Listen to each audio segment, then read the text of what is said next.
America এবং China থেকে doctor Mohammad ইউনূসকে phone করেছেন এবং প্রধান বিচারপতির সাথে ডক্টর মোহাম্মদ ইউনূস জরুরি বৈঠক করেছেন। এই জরুরি বৈঠক এবং আমেরিকা থেকে ফোন আসা, আমেরিকা থেকে 7 জন গাদ্দারের নাম দিয়েছেন ডক্টর মোহাম্মদ ইউনূসকে, যেই 7 জন গাদ্দার ওনার আশেপাশে আছে। দর্শক, গতকালকে একটা বড় ঘটনা ঘটে গেছে। গণমাধ্যমে এটা নিয়ে খুব একটা নিউজ হয়নি। ঘটনাটা বড়, কিন্তু গণমাধ্যম ব্যাপারটাকে এড়িয়ে গেছে কিংবা গণমাধ্যমকে এড়িয়ে যাওয়া হয়েছে। সেই খবর শুধুমাত্র এক লাইনের একটা নিউজ, কিন্তু এই এক লাইনের একটা নিউজই খুবই যে গুরুত্বপূর্ণ। সবাইকে অবাক করে ডক্টর ইউনূসের অন্তর্বর্তীকালীন সরকার কঠিন ঘোষণা দিয়েছে, শতাব্দীর শ্রেষ্ঠ সিদ্ধান্ত নিয়েছে। অতএব এটা অসাধারণ সিদ্ধান্ত হয়েছে, এটা যুগান্তকারী এবং ঐতিহাসিক সিদ্ধান্ত, বিয়ন্ড রিজনেবল ডাউট। একটা কথা মানতেই হবে, এবং আমার যতদূর মনে হচ্ছে যে ডক্টর মোহাম্মদ ইউনূস 84 বছর বয়স হলেও তিনি একজন মস্ত বড় খেলোয়াড়, এবং এই বয়সে তিনি যেভাবে খেলে যাচ্ছেন সেটা সত্যি ভাই বলতে হবে যে তিনি একজন সত্যি পাক্কা খেলোয়াড়। কেন বলবো? ডক্টর ইউনূস স্যারের চারিদিকে দেওয়ালের মতো দাঁড়ায় যাচ্ছে, দেওয়ালের মতো। বুঝে নিয়েন, এর সঠিক পথে আছে। 9 মাস হয়ে গিয়েছে, কুকি হয়েছে। 9 মাস হয়ে গিয়েছে, সেনাপ্রধান কি ক্ষমতা নিয়েছে? 9 মাস হয়ে গিয়েছে, সেনাপ্রধান কি ইউনূস সাহেবকে ঘাড় ধরে বের করে দিয়েছে? তাহলে কেন মিথ্যাচার সিরিজ আকারে, যে মিথ্যাচারের মধ্য দিয়ে জাতি কত বড় ক্ষতিগ্রস্ত হচ্ছে, আপনি কি একটু ভাবলেন না? পরিস্থিতিকে রিকভার করার জন্য যে সাপোর্টটা দরকার ছিল সেটাই দিয়েছেন। বিএনপি যদি রাস্তায় নামে, ডক্টর ইউনূস 24 ঘন্টাও থাকতে পারবে না। গয়েশ্বর বাবু, নেমে দেখেন না, নামেন না। গত 16 বছর কোথায় ছিলেন? শেখ হাসিনার একটা পশম বাঁকা করতে পেরেছেন? গয়েশ্বর বাবু, আপনার বলে শক্তি আছে, নেমে দেখেন না। দেখি ডক্টর মোহাম্মদ ইউনূস 24 ঘন্টা থাকতে পারে নাকি 24 মাস থাকতে পারে। আসসালামু আলাইকুম দর্শক, গুরুত্বপূর্ণ একটি নিউজে আপনাদের সকলকে স্বাগতম। প্রিয় দর্শক, যারা বিএনপির সমর্থক রয়েছেন তাদের উদ্দেশ্যে একটি প্রশ্ন করতে চাই। আপনাদের বড় একটি নেতা গায়েশ্বর রায়চন্দ্র বলেছেন, যদি বিএনপি মাঠে নামে তাহলে ডক্টর ইউনূস 24 ঘন্টাও টিকতে পারবেন না। দর্শক, এমন আপনাদের উদ্দেশ্যে প্রশ্ন হচ্ছে, আসলে আপনারা কি মনে করেছেন? আসলে বিএনপির এই মুহূর্তে ডক্টর মোহাম্মদ ইউনূসের বিরুদ্ধে মিছিল করা কি ঠিক হবে কি না? প্রিয় দর্শক, এটি হচ্ছে আপনাদের কাছে আমার মূল প্রশ্ন। যাই হোক প্রিয় দর্শক শ্রোতা, এই বিষয় নিয়ে আমি আর বেশি আলোচনা করব না। যারা এখন আমাদের এই চ্যানেলটি সাবস্ক্রাইব করেননি তারা প্রতিনিয়ত এরকম আপডেট ভিডিও পেতে যারা চ্যানেলটি সাবস্ক্রাইব করে পাশে থাকা বেল আইকনটি বাজিয়ে দিন। আর যারা ইতিমধ্যেই করে রেখেছেন তাদেরকে অসংখ্য অসংখ্য ধন্যবাদ। তো চলুন একটি লাইক দিয়ে আমরা ধারাবাহিকভাবে সব কয়টি বিস্তারিত ভিডিওর আলোচনা মনোযোগ সহকারে দেখে আসি। আমেরিকা এবং চায়না থেকে ডক্টর মোহাম্মদ ইউনূসকে ফোন করেছেন এবং প্রধান বিচারপতির সাথে ডক্টর মোহাম্মদ ইউনূস জরুরি বৈঠক করেছেন। এই জরুরি বৈঠক এবং আমেরিকা থেকে ফোন আসা, চায়না থেকে ফোন আসা নিয়ে আজকের এই গুরুত্বপূর্ণ লাইভটিতে কথা বলবো। প্রিয় দর্শক, আমি সর্বপ্রথমে বলে রাখছি যে আমেরিকা থেকে আমেরিকার পররাষ্ট্রমন্ত্রী ডক্টর মোহাম্মদ ইউনূসকে ফোন দিয়ে জানিয়েছেন যে ভারতের চালে যেই বাংলাদেশে যে একটি উত্তপ্ত অবস্থা হয়েছে, সেই উত্তপ্ত অবস্থা থেকে আপনি পিছপা হবেন না। আমেরিকা থেকে 7 জন গাদ্দারের নাম দিয়েছেন ডক্টর মোহাম্মদ ইউনূসকে, যেই 7 জন গাদ্দার ওনার আশেপাশে আছে এবং যারা বাংলাদেশকে উত্তপ্ত করে ভারতের হাতে বাংলাদেশকে তুলে দিতে চাচ্ছেন, সেই 7 জনের নাম পাঠিয়েছেন আমেরিকার পররাষ্ট্রমন্ত্রী সরাসরি ডক্টর মোহাম্মদ ইউনূসকে ফোন করে। পাশাপাশি চায়না থেকে চায়নার পররাষ্ট্রমন্ত্রী আজকে ফোন করেছেন ডক্টর মোহাম্মদ ইউনূসকে এবং ফোন করে জানিয়েছেন যে চায়নার যে বাণিজ্য টিমটি আসবে আগামী 31শে মে, সেখানে বাণিজ্য মন্ত্রীর সাথে 150 জন ব্যবসায়ী আসবে বাংলাদেশে।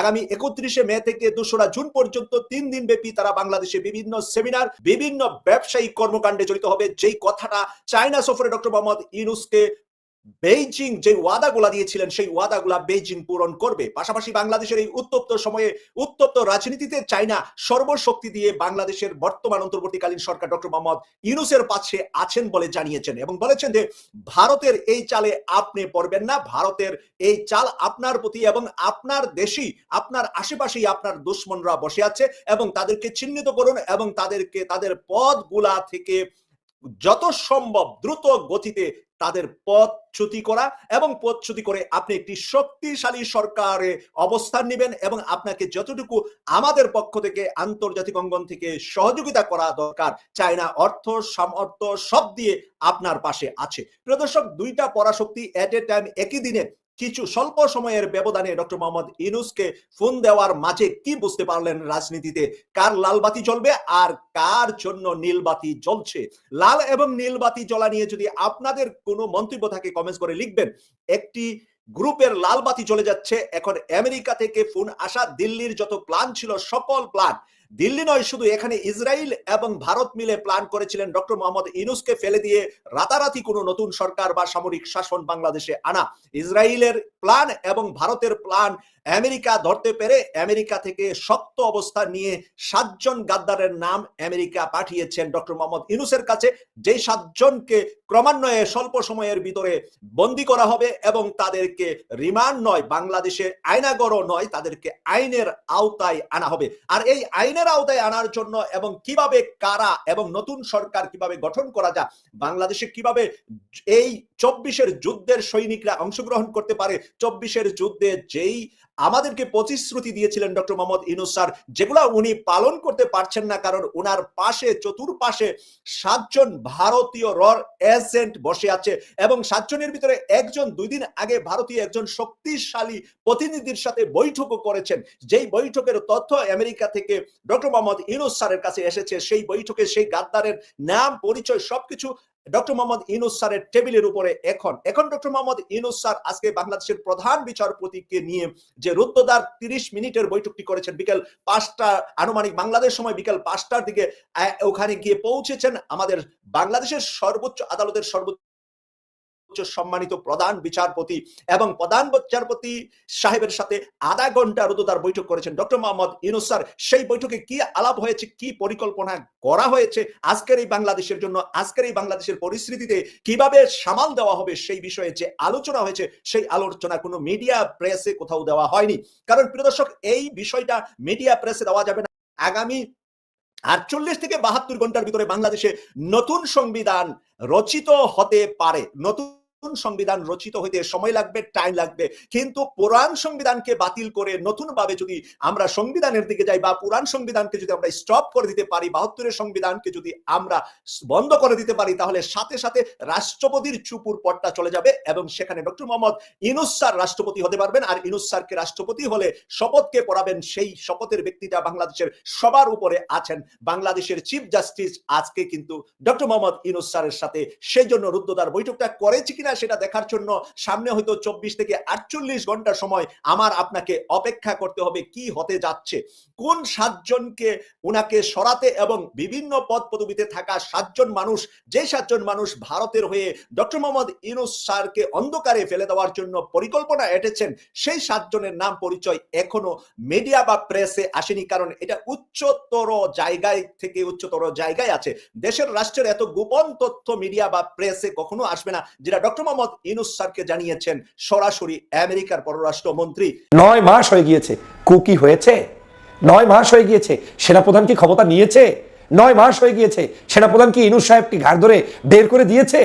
তাহলে কেন মিথ্যাচার সিরিজ আকারে, যে মিথ্যাচারের মধ্য দিয়ে জাতি কত বড় ক্ষতিগ্রস্ত হচ্ছে, আপনি কি একটু ভাবলেন না? চোখের সামনে দেখেন নাই মইনু আহমেদরা যখন অস্ত্র ত্যাগ করে গিয়ে দাঁড়িয়ে তারপরে একজন রাষ্ট্রের প্রধানকে সেই সময় একেবারে চুপচাপ সবকিছু শুনতে বাধ্য করেছিলেন? চোখের সামনে দেখেন নাই সেই 1/11 কালো ইতিহাস? 5ই আগস্ট থেকে একটি বাহিনীকে চরমভাবে আমরা তুলে করার জন্য ব্যস্ত হয়ে পড়েছি, অথচ এই বাহিনীর একটা দোষ এই 9 মাসে আপনি চোখের সামনে দেখাতে পারবেন না। আমরা এই কথা বলতে পারবো না যে আমি সেরা পৃথিবীর। তো যারা নিজেরাই আমরা সেরা বলতে পারি না, আমাদের এই ত্রুটি বিচ্যুতির পৃথিবীতে আপনি আমাকে আপনাকে বিভিন্ন জায়গায় দোষারোপ করে রাজনীতির মধ্যে অস্থিরতা সৃষ্টি করে, অনৈক্য সৃষ্টি করে ফায়দা লুটছিকার। আমি একটি কথা সবার আগে বলতে চাই, আপনি আওয়ামী লীগের বিরুদ্ধে, ফ্যাসিবাদের বিরুদ্ধে লড়াই করেছেন, সংগ্রাম করেছেন এবং দীর্ঘদিনের পথ পাড়ি দিয়ে তাকে আপনি বাংলাদেশ থেকে বিতাড়িত করেছেন। আপনার হাতে এখন অপশন থাকতে হবে। বাংলাদেশে আওয়ামী লীগ নেই আর আওয়ামী লীগ ফেরত আসবে না, তাহলে আমার এই বাংলাদেশে ক্ষমতায় আসবে কে? নিশ্চয়ই বাংলাদেশে আসতে হবে হয় বিএনপির, না হয় জামাত ইসলামের, না হয় নতুন ছাত্রদের গড়ে ওঠা সংগঠনের, না হয় অন্য কোনো আরো পার্টি এদেশে আছে, সেই পার্টিগুলোর ইসলামী আন্দোলন কিংবা গণ অধিকার কিংবা আরো ছোট বড় পার্টি আছে। এই যে কেউ তো আসতে হবে। আপনি যখন এই যে কেউ আসবে তাদেরকেও প্রতিবন্ধকতা তৈরি করবেন, তার বিরুদ্ধে এমন কিছু বিষোদ্গার তৈরি করে জনগণের কাছে বিশ্বস্ততা নষ্ট করবেন, তখন আপনি আনবেন কাকে? আসলে একটু মাথায় কাজ করে কিনা খেয়াল করে দেখেন যে আপনার উদ্দেশ্যটা কি। বাংলাদেশের আওয়ামী লীগ যাওয়ার পরে এই যে আমাদের ভুলে বড়া মানুষ, আমরা যারা অল্পতে ভুল করি, ছোটতে ভুল করি, বড়তে ভুল করি, রাজনীতি সিদ্ধান্ত নিতে ভুল করি, এই আমাদের মধ্যেই থেকেই কাউকে না কাউকে রাষ্ট্র ক্ষমতায় আসতে হবে। বিএনপি যদি রাস্তায় নামে, ডক্টর ইউনূস 24 ঘন্টাও থাকতে পারবে না। গয়েশ্বর বাবু, নেমে দেখেন না, নামেন না। গত 16 বছর কোথায় ছিলেন? হ্যাঁ, মাঠে ছিলেন, আন্দোলন করেছেন। শেখ হাসিনার একটা পশম বাঁকা করতে পেরেছেন? শেখ হাসিনার একটা পশম বাঁকা করতে পেরেছেন? গয়েশ্বর বাবু একটা পশম বাঁকা করতে পারেন নাই। যে সকল ছাত্র নেতার নেতৃত্বে যে হাসিনার একটা পশম বাঁকা করতে পারেন নাই, সেই হাসিনার পতন ঘটিয়ে সেই হাসিনাকে দেশ ছেড়ে পালাতে বাধ্য করেছে। আর সেই ছাত্র নেতাদের আন্দোলনের মাধ্যমে যাদেরকে রাষ্ট্রের দায়িত্ব দেওয়া হয়েছে, আপনি তাদেরকে বলছেন বিএনপি রাস্তায় নামলে ডক্টর ইউনূস 24 ঘন্টাও থাকতে পারবেন না। নেমে দেখেন না গয়েশ্বর বাবু। হাত থাকতে মুখোমুখি করতেছেন কেন? হাত থাকতে মুখ দিয়ে বলতেছেন কেন? আপনার বলে শক্তি আছে, নেমে দেখেন না।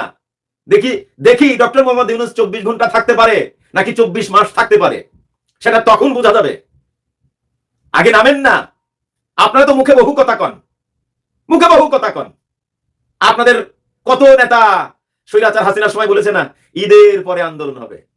সেই ঈদ কোনোদিনও আসলো না। ইভেন ডক্টর মোহাম্মদ ইউনূস ক্ষমতায় আসার পরেও আপনাদের একজন নেতা বলেছে যে আমরা ঈদের পরে নির্বাচনের জন্য আন্দোলনে নামবো। গেছে না? ঈদুল ফিতর গেছে না? ঈদুল ফিতর গিয়ে আবার ঈদুল আজহা 2 সপ্তাহ পরে। কই আপনাদের সেই আন্দোলন? আপনারা নির্বাচনের জন্য ডক্টর মোহাম্মদ ইউনূসের বিরুদ্ধে আন্দোলন করবেন ঈদের পরে। সেই ঈদ চলে গেছে প্রায় 2 মাস। সেই ঈদ 2 মাস চলে গেছে, এখনো আন্দোলনে নামতে পারেন নাই। আবার আজকে বলছেন বিএনপি রাস্তায় নামলে ডক্টর মোহাম্মদ ইউনূস 24 ঘন্টাও থাকতে পারবেন না। তো এই সমস্ত বুলি আওরানকে রাস্তায় নামেন না। যদি হেড অন থাকে রাস্তায় নামেন, নেমে দেখান। আপনার দল যত বড়ই হোক, শুধু আপনার দলের নেতা কর্মীদের কথায় রাষ্ট্র চলবে না। সকল রাজনৈতিক দলের নেতা কর্মীদের ঐক্যমত্যের ভিত্তিতে রাষ্ট্র চলবে। সকল রাজনৈতিক দলের নেতা কর্মীদের ঐক্যমত্যের ভিত্তিতে বর্তমান সরকার সিদ্ধান্ত নেবে নির্বাচন কখন হবে। আপনি একা দাবি করবেন আর সেটা আদায় করে নিবেন? নেন না আদায় করে। হেড অন থাকলে নেন, রাস্তায় নামেন। আপনার তো নেতা কর্মীর অভাব নাই, নেমে দেখান না। জাতি দেখতে চায় যে আপনাদের হেড অন কত। গত 16 বছর স্বৈরাচারের একটা পশম বাঁকা করতে পারেন নাই।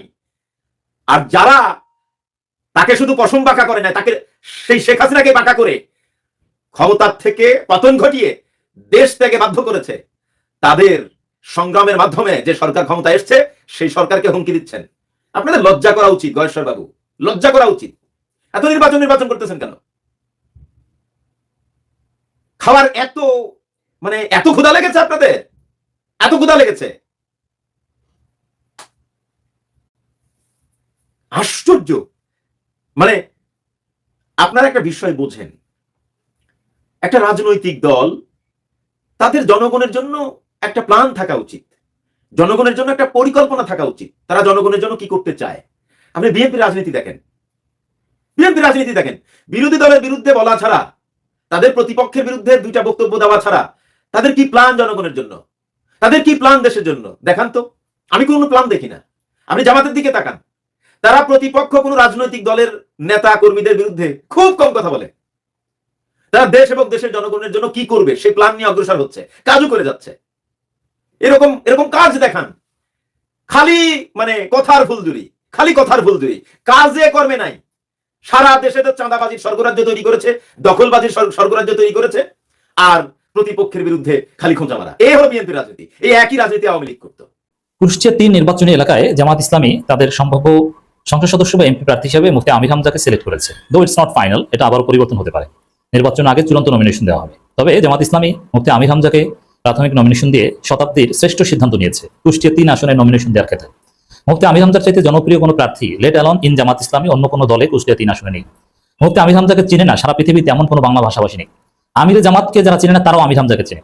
আমির হামজা দুঃসময়ে জামাত ইসলামের নাম যেভাবে জনগণের কাছে পৌঁছে দিয়েছেন, জামাত ইসলামী শব্দটা যেভাবে প্রাসঙ্গিক রেখেছেন, জামাত ইসলামীর তার অসামান্য অবদান আছে। অনেকে তার অবদান চোখে দেখে না। শুধু জামাত ইসলামী করার কারণে বছরের পর বছর তিনি কারা নির্যাতিত হয়েছেন। জামাত না করলে তাকে কারাগারে থাকতে হতো না। আওয়ামী দুঃসময় যখন কেউ জামাতের নাম নিতে পারতো না, জামাতের বড় বড় নেতারাও যখন নিজেকে নন জামাত প্রমাণ করার চেষ্টা করতেন চাকরি বাচ্চাদের, তখন আমির হামজারা সাহস নিয়ে ঝুঁকি নিয়ে জামাত ইসলামীর নাম বলেছে। সাধারণ জনগণের উপর আমির হামজার অসাধারণ তাসির। মানুষ আমির হামজাকে ভোট দিবে, গণজোয়ার তৈরি হবে। জামাত ইসলামের ইতিহাসে বেস্ট ডিসিশন। এই আমির হামজা, তারেক মনোয়ার, মিজানুর রহমান আজহারী, আরো অনেক বড় বড় সেলিব্রিটি, বিশেষ করে 3 জনের কথা বললাম, এদেরকে যদি নমিনেশন দেওয়া হয়, জামাত যদি নমিনেশন দেয়, নমিনেশনতে শুধু সক্রিয় দায়িত্বশীলদের দিতে হবে এটা জরুরি না, এরকম সেলিব্রিটিদের এনে নমিনেশন দিতে হবে, যেরকম সাকিব আল হাসান, নায়ক ফেরদৌস, এদেরকে আওয়ামী লীগ এনে নমিনেশন দিত। তো এদেরকে এরকম নমিনেশন দিতে হবে, এতে গণজোয়ার তৈরি হবে কিভাবে? আমির হামজার পক্ষে নির্বাচনী প্রচারণা চালাতে সারা বাংলাদেশ থেকে বিভিন্ন আলেম ওলামার বক্তারা ছুটে আসবে যে আমির হামজা আমাদের প্রার্থী, তিনি একজন আলেম, তাকে চরমনে তার বিরুদ্ধে কোনো প্রার্থী দিতে পারবে না, দিবে না। চরমনে তাকে সমর্থন দিবে, হেফাজত ইসলাম, অন্যান্য কওমি ভিত্তিক দল সবাই তাকে সমর্থন দিবে, একজন আলেমের বিপরীতে আরেকজন আলেমকে তার করে দিবে না। অতএব এটা অসাধারণ সিদ্ধান্ত হয়েছে। এখন ব্যক্তি আমির হামজার কিছু ভুল ত্রুটি, দ্যাটস ডিফারেন্ট। এটা নির্বাচনী রাজনীতি, ভোটের রাজনীতিতে বা সাধারণ মানুষ যারা ভোট দিবে তারা এগুলো বোঝে না, তাদের কাছে আমির হামজা হিরো। অতএব সব দিক বিবেচনায় আমির হামজাকে প্রার্থী করার যে সিদ্ধান্ত, এটা যুগান্তকারী এবং ঐতিহাসিক সিদ্ধান্ত, বিয়ন্ড রিজনেবল ডাউট। তার মনোনয়ন দেওয়া ঠিক হয়েছে, আমি বলবো 1000 বার ঠিক হয়েছে। শুধু মুফতি আমির হামজা নয়, মিজানুর রহমান আজহারিকেও মনোনয়ন দেওয়া দরকার, এমনকি তারেক মনোয়ারকেও মনোনয়ন দেওয়া দরকার, তারা যদি রাজি হয়। তারা ফুল টাইম পলিটিক্স করে না, দরকার নেই। তবে হ্যাঁ, তারেক মনোয়ার, মিজানুর রহমান আজহারি আমার জানার মতো রোকন না, কিন্তু আমির হামজা, তারেক মনোয়ার এরা রোকন। অতএব তারা যেহেতু রোকন এবং নন রোকনও প্রার্থী হতে পারবে, অমুসলিমরা প্রার্থী হতে পারবে, অতএব তারেক মনোয়ার এবং মিজানুর রহমান আজহারিকেও প্রার্থী করা হোক। এর কারণটা কি বা কারা কেন আপত্তি করছেন? প্রথম কথা হচ্ছে যে জামাত ইসলামের সাংগঠনিক নমিনেশন দেওয়ার যে সিস্টেম, সেই সিস্টেম পরিপূর্ণভাবে মেনে জনাব মুফতি আমির হামজাকে প্রার্থী ঘোষণা করা হয়েছে। এখানে কোনো জামাতের এমন না যে সংশ্লিষ্ট অঞ্চল তত্ত্বাবধায়ক বা আমিরে জামাত মনে করলেন কাউকে প্রার্থী ঘোষণা করে দিলেন, এরকম কোনো সিস্টেম জামাতে নেই। প্রাথমিকভাবে তাদের কয়েকজনের নাম সিলেক্ট হয়, সেটার উপর ভিত্তি করে রোকনদের মনোনয়ন দেওয়া হয়, মানে মতামত চাওয়া হয়, তার উপর ভিত্তি করে প্রার্থী ঘোষণা করা হয়। এখন এর আগে কুষ্টিয়া 3 আসনে জামাতের একজন প্রার্থী ছিলেন, তিনি নিজেই শারীরিক অসুস্থতার কারণে সরে দাঁড়াচ্ছেন বলে আমাদের কাছে খবর এসেছে। এর আগেও আমির হামজাকে প্রার্থী করার একটা কথা উঠেছিল যে উপজেলা নির্বাচনে প্রার্থী করবে, কিন্তু যেহেতু ওই আসনে সংসদ সদস্য প্রার্থী, তিনি সরে দাঁড়িয়েছেন শারীরিক অসুস্থতার কারণে, এবং তার উপস্থিতিতেই সাংগঠনিক সিস্টেম মেনে পরামর্শের ভিত্তিতে আমির হামজাকে প্রার্থী ঘোষণা করা হয়েছে। অতএব আমির হামজার প্রার্থী ঘোষণা নিয়ে প্রক্রিয়াগত কোনো আপত্তি করার সামান্যতম সুযোগ নেই। এরপরে আসেন যে আমির হামজাকে নিয়ে ট্রলটা কারা করে। বেসিক্যালি আমির হামজার বক্তব্যে কিছু ভুল ভ্রান্তি, কিছু মিস ইনফরমেশন, ডিসইনফরমেশন, কিছু উদ্ভট কিছু কথা বলার কারণে মানুষ তাকে নেগেটিভলি দেখে, অনেকে তারা ট্রল করছে। আমি বলবো তার ভুল অনেক তথ্য বা ভুল বক্তব্যের সমালোচনা আমি নিজেই তীব্রভাবে করেছি এবং করব, কিন্তু আমির হামজার যে জনপ্রিয়তা, তার যে পরিচিতি, তার যে গ্রহণযোগ্যতা, তার ধারে কাছেও কুষ্টিয়া জামাতের কোনো নেতাকে কেউ দেখাতে পারবেন না। আমির হামজাকে চেনেন এমন কোনো মানুষ আছে নাকি বাংলাদেশে, বা এমন কোনো বাঙালি আছে সারা পৃথিবীতে যে বাংলা ভাষায় কথা বলে আর মুফতি আমির হামজাকে চেনেন? আপনি একজনকেও দেখাতে পারবেন না। আমির হামজাকে সবাই চেনে। এক, নির্বাচন করার ক্ষেত্রে, নির্বাচনে প্রার্থী হওয়ার ক্ষেত্রে এই পরিচিতিটা ভেরি ইম্পর্টেন্ট। পরিচিতি দেখেই মোস্টলি নির্বাচনে প্রার্থী দেওয়া হয়, কারণ গণতান্ত্রিক নির্বাচনে জিতে আসতে হলে সব শ্রেণী পেশার মানুষের ভোট লাগবে, সবার কাছে আপনার পরিচিতি লাগবে, এটা একটা বিষয়। প্রিয় দর্শক শ্রোতা, আমার মনে হয় আপনারা সবাই অত্যন্ত মনোযোগ সহকারে সব কয়টি ভিডিওর আলোচনা এক এক করে শুনেছেন এবং হয়তো সব কিছুই বুঝতে পেরেছেন। প্রিয় দর্শক, এই ভিডিও সম্পর্কিত আপনাদের মূল্যবান মতামতগুলো কমেন্ট করে এক এক করে জানিয়ে দিন। দর্শক, সেই সাথে আরও জানিয়ে দিন বিএনপির কি ঠিক হবে ডক্টর ইউনূসের বিরুদ্ধে মিছিল ভক্ত করা? দর্শক, ভিডিওটি শেষ করছি এখানেই। আবারও দেখা হবে এরকম কোনো একটি আপডেট ভিডিওতে, আপডেট কোনো টপিকে। তো সে পর্যন্ত সবাই ভালো থাকুন, সুস্থ থাকুন। আল্লাহ হাফেজ।